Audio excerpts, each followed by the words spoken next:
A primeira aposta da história da humanidade. Será que já existia Beth na época da Bíblia? Tome aí o seu café, que a teologia é por nossa conta.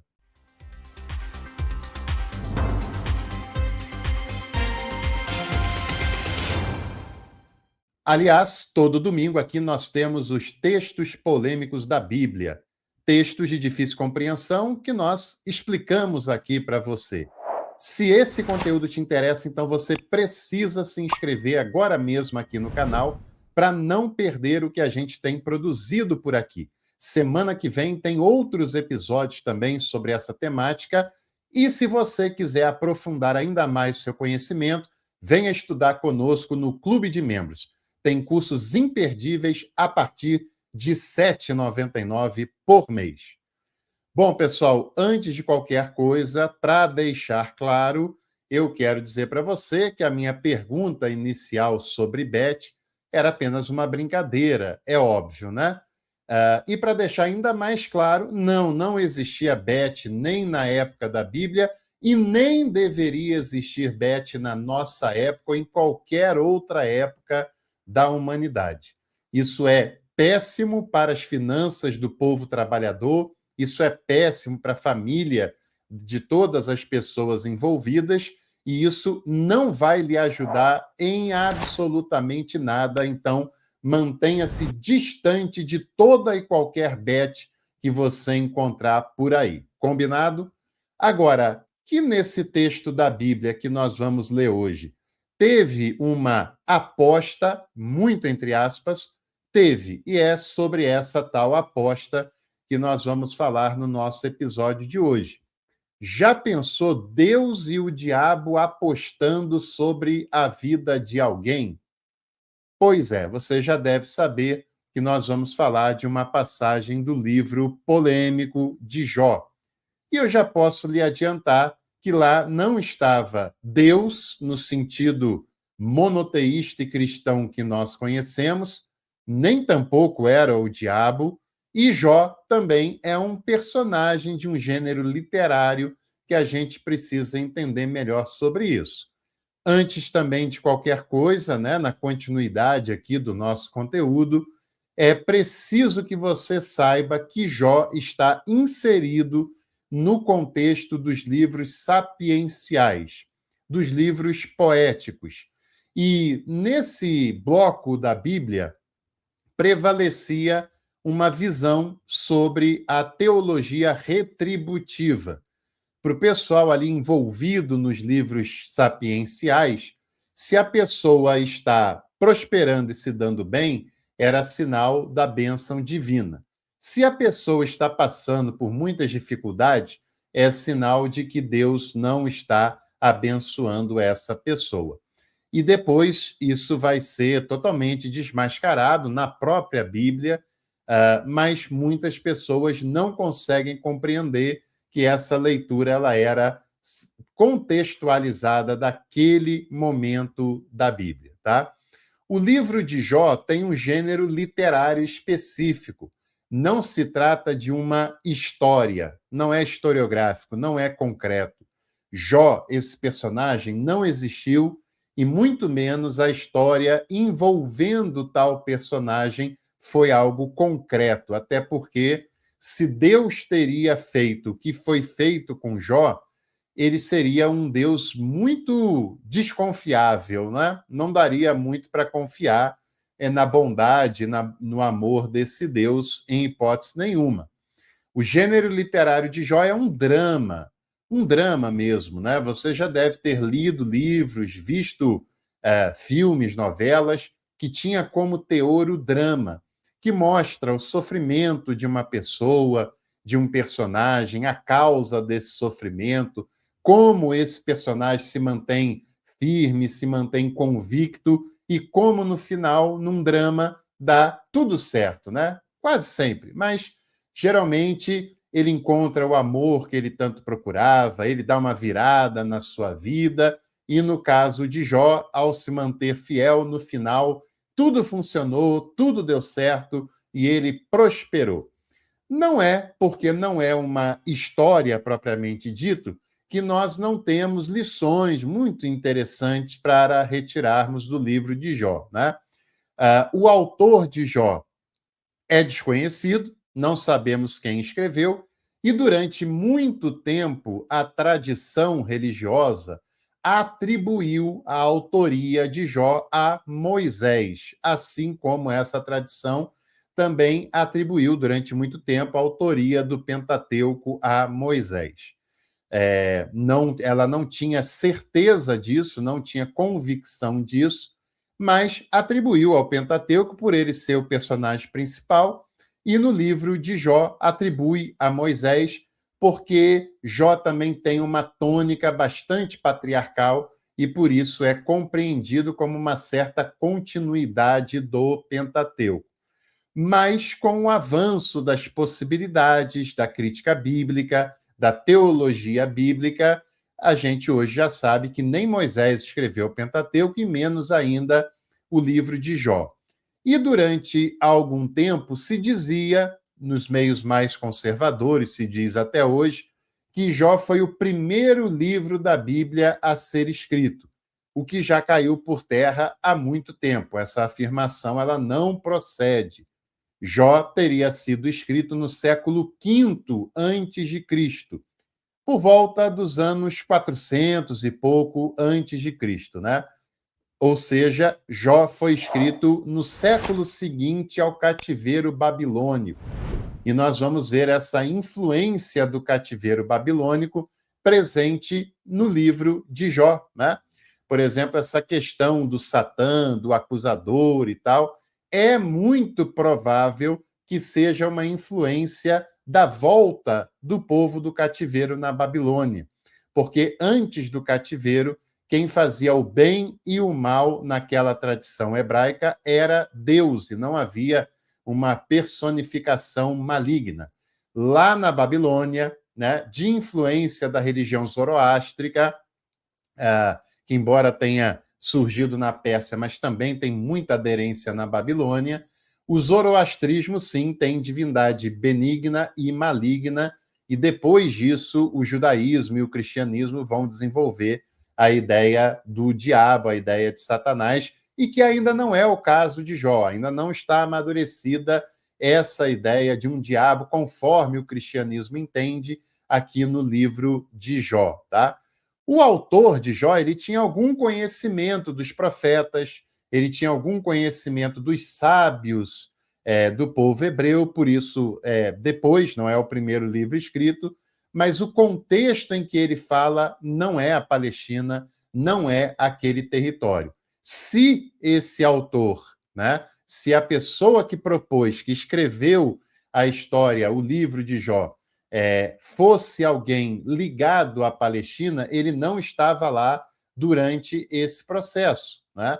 E provavelmente nem de lá ele era, embora tivesse algum conhecimento da sabedoria antiga, dos profetas antigos, mas todo o seu redor é numa realidade bem diferente daquela que a gente conhece tradicionalmente. E eu vou ler com você uma passagem que se encontra no capítulo 1 de Jó, versículos 6 a 12, que fala da tal aposta celestial, né? No dia em que os filhos de Deus vieram se apresentar a Yahvé, entre eles veio também Satã. Yahvé então perguntou a Satã: "Da onde vens?" "Venho de dar uma volta pela terra, andando a esmo", respondeu Satã. Yahvé disse a ele: "Reparaste no meu servo Jó? Na terra não há outro igual. É um homem íntegro e reto que teme a Deus e se afasta do mal." Satã respondeu a Yahvé: Não é por nada que ele teme a Deus? Porventura não levantaste um muro de proteção ao redor dele, de sua casa e de todos os seus bens? Abençoaste a obra das suas mãos e os seus rebanhos cobrem a região? Mas estende a tua mão e toca nos seus bens, que eu te garanto que ele lançará maldições em teu rosto. Então Yahvé disse a Satã: "Pois bem, tudo o que ele possui está a teu poder, mas não estendas a tua mão contra ele." E Satã saiu da presença de Yahvé.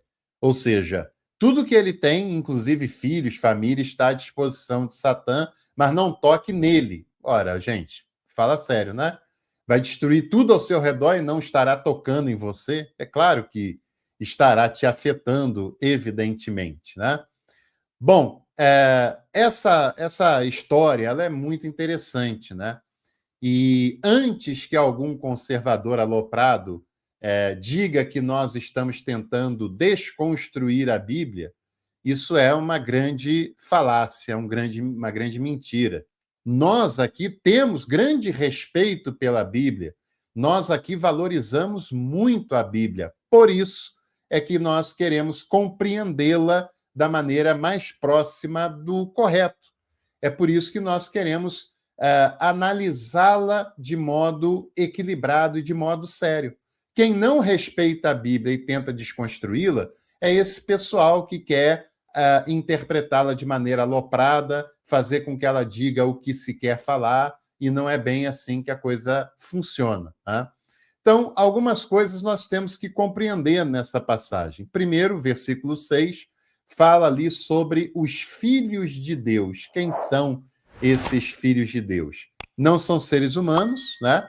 São seres celestiais, são seres intermediários, ainda não são anjos, porque essa influência de anjo também é importada da Babilônia, embora a Septuaginta tenha traduzido esse versículo como anjos, né? Mas a cultura hebraica já falava de seres que ficavam ali entre Deus e os seres humanos e que, em alguns momentos, eram chamados de Elohims. Por exemplo, é um Elohim que sobe lá da consulta da pitonisa de Endor, quando Saul quer invocar a Samuel naquela oportunidade. Né? Uma outra coisa que nós temos aqui é que o autor do livro ele tem uma real noção de como funcionava uma monarquia, como funcionava uma monarquia antiga, porque era como se Yahvé, toda semana, em dias predeterminados, fosse fazer uma audiência com os seres celestiais que eram chamados de filhos de Deus, com a sua corte. Era isso que acontecia nas monarquias daquela região e daquela época, né? O rei, o monarca, era um representante dos deuses. Em Israel, em Judá também era assim. Em alguns lugares ele era a própria encarnação da divindade. E toda semana, num momento específico, ele convocava a sua corte para deliberar sobre questões de importância para o reino. Fazia uma audiência. E é esse quadro que está sendo retratado aqui no capítulo 1, no versículo 6, que nós acabamos de ler. Nessa audiência surge Satã. Satã ainda não é um nome próprio, ainda não é uma personificação do mal, né? Mas significava um acusador, um opositor, um adversário.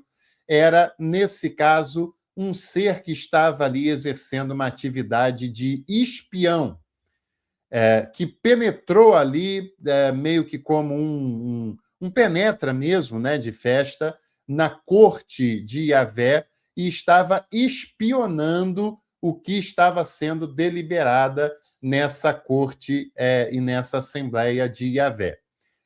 Esse acusador, que ainda não é o Satanás que o cristianismo conhece, também não é alguém que está deliberadamente em oposição a Yahvé. Não é lá muito submisso a Yahvé, evidentemente, e também tem uma característica aqui muito específica, que esse ser nutre um profundo pessimismo em relação à obra de Yahvé. Um profundo pessimismo em relação ao ser humano. Para esse ser, o ser humano não presta mesmo. Esse ser humano é interesseiro, esse ser humano só é fiel a Yahvé quando ele é abençoado, quando ele está feliz, quando ele tem tudo. Ele não é capaz de obedecer a Yahvé em circunstâncias adversas.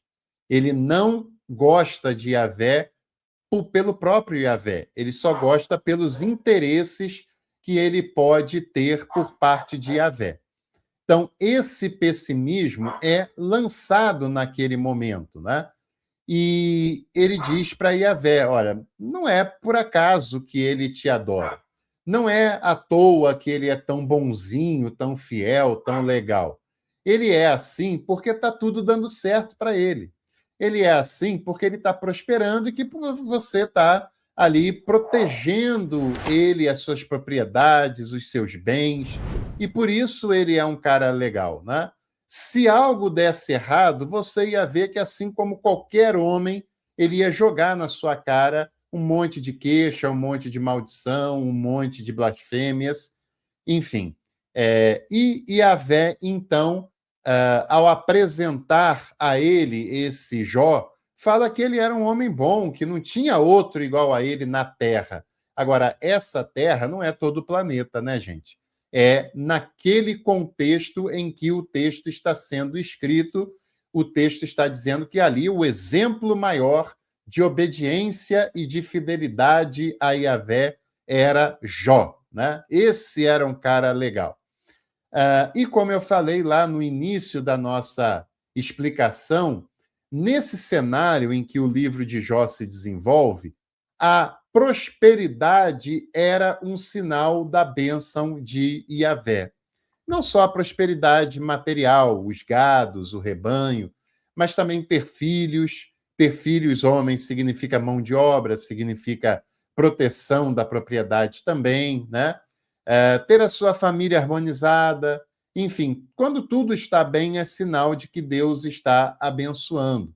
Quando as coisas começam a sair desse controle, significa que Deus não está muito ligado, ou está abençoando, ou, enfim. Essa meritocracia, ela é falsa e ela era contextual apenas dos livros sapienciais, né? Em outros livros do próprio Antigo Testamento, isso não é uma realidade. A Bíblia tem diversos casos de pessoas mais que prosperavam, que se davam bem, que eram ricas, como tem diversos casos de gente séria, decente, temente a Deus, correta, honesta e que passou um perrengue danado ao longo da sua vida, né? No próprio texto bíblico tem diversos exemplos, na vida real, então, mais ainda. Ainda mais quando nós levamos em conta que estamos num país capitalista e justiça e mérito não são o forte de um sistema capitalista, né? Isso fica claro também com a crise que Asaf tem lá no Salmo, porque ele está vendo na prática que essa crença não se confirmava, porque ele estava vendo pessoas íntegras se dando mal, né? Batendo a cabeça, tendo muitas dificuldades, e o que era pior para ele, ímpios prosperando e se dando muito bem, né? E Asaf fica numa tremenda crise, mas não por causa de Deus, mas por causa dessa crença que os seres humanos fizeram, desenvolveram e queriam viver em função dela, e a prática a refutava, e a prática mostrava que ela não se sustentava, né? Nos versículos 11 e 12, então, Yahvé consente em fazer o jogo ali do adversário. Yahvé fala com ele, aposta com ele, ó, eu garanto que mesmo que tudo isso seja colocado em xeque, Jó vai se manter fiel, obediente, não vai blasfemar e tudo mais. E diante da aposta, então, Yahvé fala com esse adversário que ele podia fazer o que quisesse, menos matar Jó, né? Menos tirar sua saúde, enfim, mas até isso é meio questionado. E aí você imagina, essa visão que o livro de Jó tem sobre Deus coincide com a visão que Jesus tem sobre o seu Pai? Você já pensou, gente, se o diabo, aqui não era o diabo, tá? Mas se ele faz uma afronta a Deus e Deus consente que ele destrua a sua vida só para mostrar que você é fiel? Deus não te conhece o suficiente para saber se você é ou não fiel? Deus não olha para o nosso coração e sabe da nossa fé, e sabe do nosso amor a Ele, e sabe dos nossos sentimentos?